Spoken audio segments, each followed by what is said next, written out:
Okay. I feel like that video didn't really get too much into like who I am as an individual, my personality and everything. So just briefly, I'm a very analytical, very logical, very rational thinker. Um I like to plan everything. I am not so like I'm fine with things being spontaneous when it's actually, really not no, not really. Um I try to not stress when things are spontaneous, you know. It's those of you who are analytical, logical, rational thinkers that need to plan everything, you know what I'm talking about. When someone else is like, "Hey, just grab your purse and get in the car," and you're like, "Okay, hang on. I have 1,000 questions before I get in that car." Like, where are we going? Are you driving or am I driving? How much money am I supposed to be bringing here? What's the weather like? Are we going to be outside or inside? Because I might need to change my clothes. Do I like, I just have like a bajillion questions. Like I need to know. Okay. Like it's difficult for me to not know what's happening. Um, it's not to say that like I don't like surprises. Um, I have learned with my husband to have kind of a balance between overly planning and not knowing a single thing.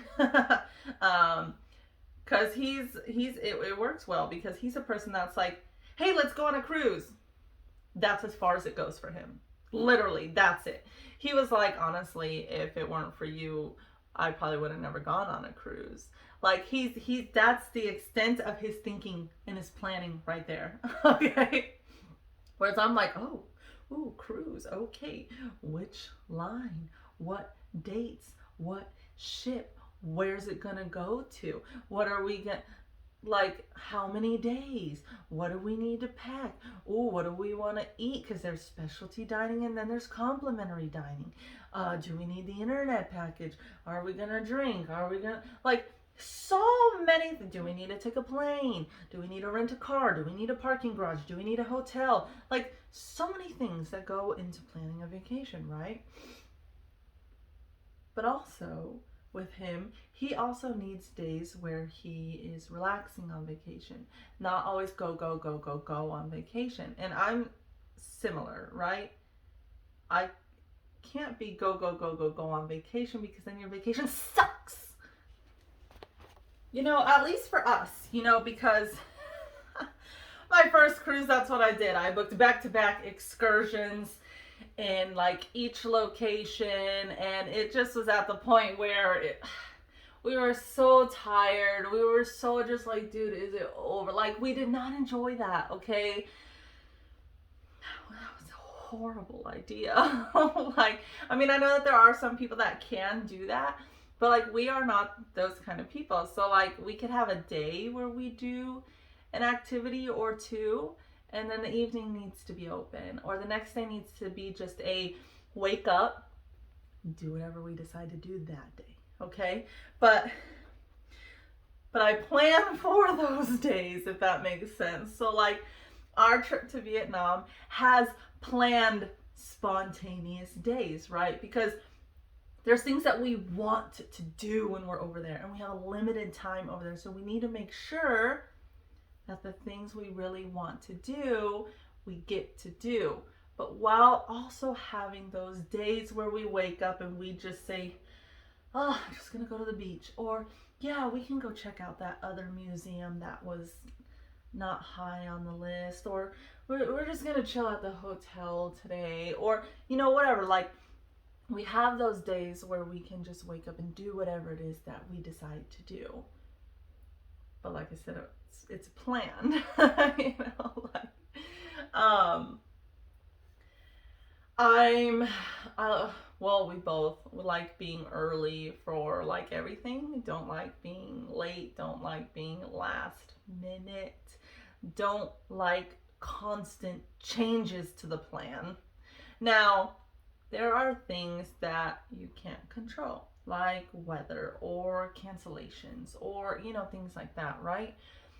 But when it's just because somebody else that's coming with you is taking 6 hours to get ready when you were supposed to leave 2 hours ago and they're still getting ready, I can't do it. That takes my traveling stress from like a normal person's travel stress to like, dude, we might as well cancel because we're not gonna make it. Like, I can't deal with that. Um, just last minute things, constant changes, constant like I'm okay with certain changes. Like I said, things that we can't control, adapt and overcome, right? But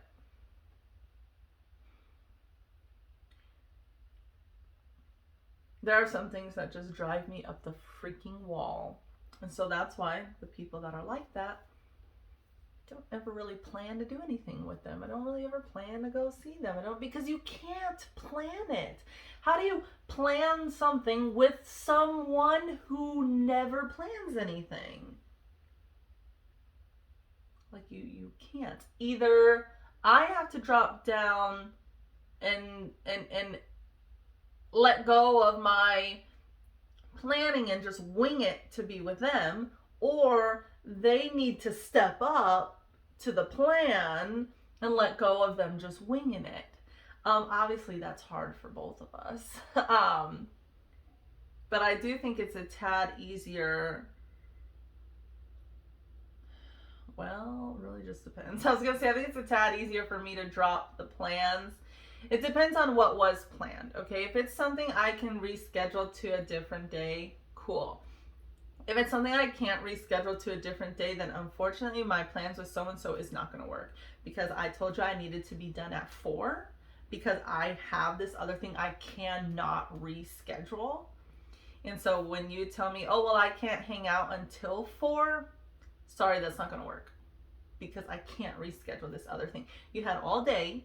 We talked about this already. We were supposed to hang out at 10 o'clock in the morning, and here we are now, 4 o'clock. Sorry, can't do it. Like, so it's, but I know that about myself.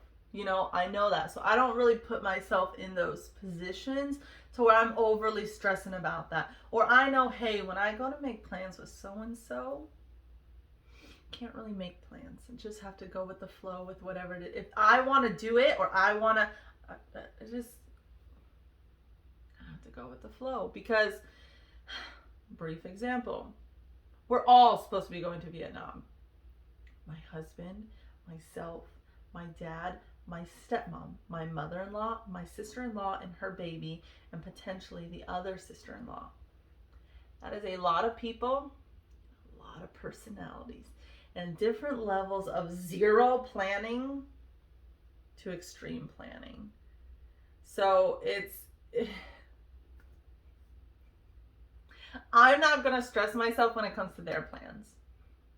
I told them all ahead of time, I will have mine written out in a Word document, nice and fancy. I'll tell you when we're leaving on the flight, how much it cost, what hotel we're staying at, what we paid for the hotel, all the activities we're doing in each location, the other hotels in the other location, transportation to and from each city, food, how much food costs, how much you should have for souvenirs, if you're going to get custom clothes done, how much you should have for custom clothes, how to get your visa, hey, you need a passport if you don't have one, customs and courtesies, because you need to be familiar with those things in other countries so you don't offend their people. There's so much. And I was like, I will plan everything that me and Wilson are going to do. I will present it all to you. And then y'all can figure it out. I am not going to try to plan a vacation for people who don't plan. I'm I'm not going to do it. So if they end up not going because they didn't plan it, that is on them. I am not going to stress the crap out of myself to attempt to have them join us.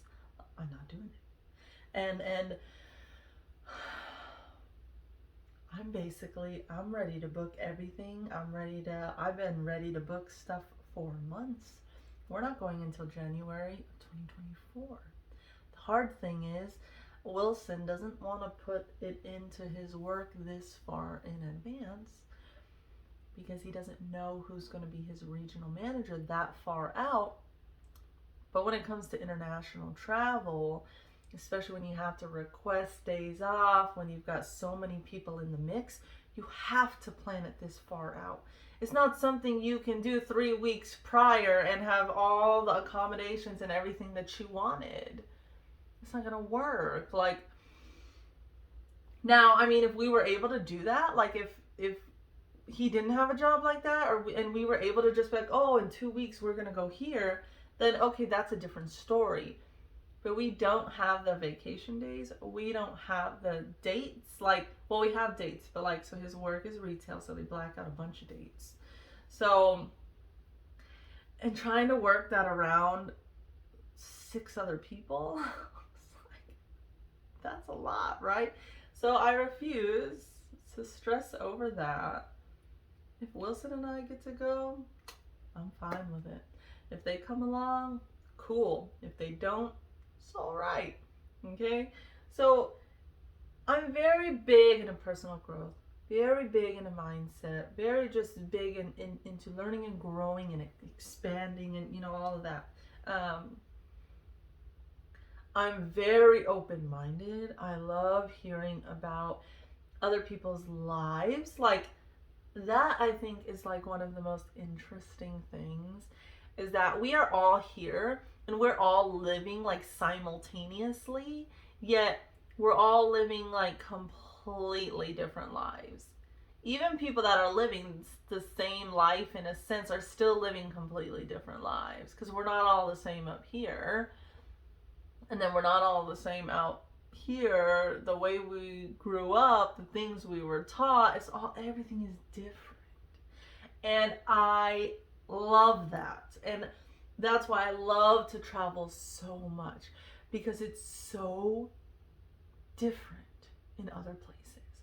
The clothes, the religion, the school, the food, the morals and ethics. The country itself, like the land, is different. The beaches are different. The rules are different. The government is different. Like, everything is so different, and I think it's so cool, so interesting learning about that and seeing all of that while I'm living the life that I'm living. This is how other people are living their life. Like, that is just insane to me. That is just something that is absolutely mind-blowing to me.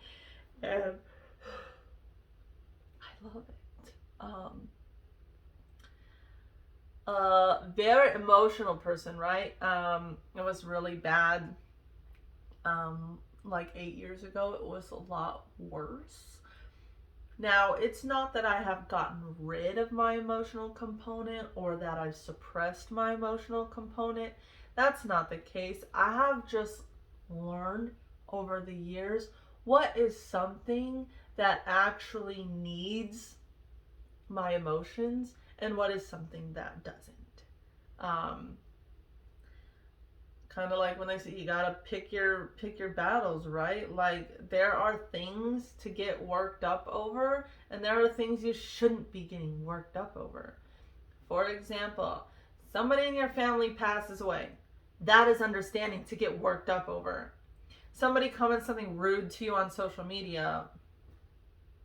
It's not something to get so worked up over, okay? So just kind of being more aware of my emotions, aware of my thoughts, and the adjustments I made in my mindset helped that dramatically, okay? I'm still a very emotional person. I can tap into that whenever I need to or whenever I want to, but nowadays I choose to do it in a positive way Whereas back then it was done in a negative way, and it's not necessarily good to feel those negative emotions. Now, I'm all for feeling emotions because sometimes you need to go through that. You need to feel it, but then you got to get out of it. You can't stay there. That's where a lot of people fail, is they get into the emotion and then they stay there. They can't get out of it. You got to get out of it, okay? I'm huge into helping people. I want to just do insane things for people. You know, my family and those that support me along the way. Like, if I could grab like 5 of my top, supporters during that time and take them on a trip or something, or if I could, in the fashion stuff, I want to like give somebody like a whole like closet makeover where we just go shopping for like a whole weekend and get everything that they need for their wardrobe based off the stuff that I taught them during the one-on-one training. Like, that would be insane. Like, that would be so cool. I could fly them out to me, or I could fly out to them and we can go shop. I'd probably fly out to them to shop because I don't want them to have to put it on a plane to get back. But anyways, like, we could just do like all these like crazy things that I want to do for people. And that's like what drives me. That's my kind of ultimate goal. So I just have to learn a little bit more and get rid of some additional mental blocks that I still have and I'm still carrying with me for some reason. So realizing that those are still there and adjusting them as necessary and as they come up. Big into law of attraction manifestation stuff. I love it. I promised to not get religious in these videos. If you guys want me to discuss what my initial views on religion were to kind of where I'm at now, I can. I don't mind discussing it. I just know that there's a lot of people that don't believe the same thing, or they're going to be upset when I tell them how I feel now because they know that I grew up in the church and stuff. So I wanted to leave that out of here because being spiritual has nothing to do with being religious or having a religion. So that's why when I tell people that I do the spiritual coaching, I always mention that it's non-religious. We don't discuss that in the spiritual stuff, but if you want to, as a one-on-one client, and you want to discuss religion as a part of that, we can. But like, I'm not going to discuss it in these general videos about being more spiritual, okay? Very open mind, very, I can see different perspectives. I understand. Like, I'm excited to be on this journey, and I'm excited that you guys are here with me. But I've got to go feed these dogs, so I will see you guys in the next one.